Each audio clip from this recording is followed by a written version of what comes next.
Now first you have to take two more or more of these panels and connect them in series.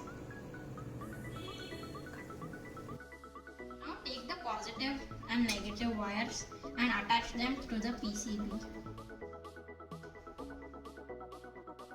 Now take a lithium polymer battery of any capacity. The higher the capacity, the more powerful it will be. Now take some double-sided tape, stick it on the battery and stick it to the underside of this solar charger PCB. Now we have to connect the battery's cables, the solar chargers terminals.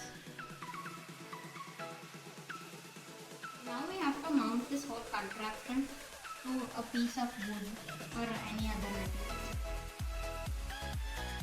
Now as you see, I have mounted everything to a piece of wood.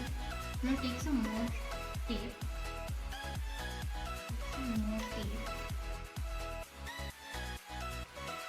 And stick this contraption.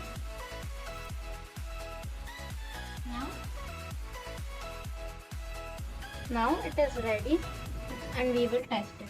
If you see, the red LED is on when I keep it in the sun. When I put my hand over the solar, it switches off. You can see it dims, but when I allow the light to reach it, it doesn't. Now we can use a larger scale of this device to power lights or fans in your homes. This is commonly seen in apartment rooftops and sometimes in bungalow rooftops as well. You can see this is the output cable from this solar panel. Since here, system out. So if I connect this here, you can see the green light comes.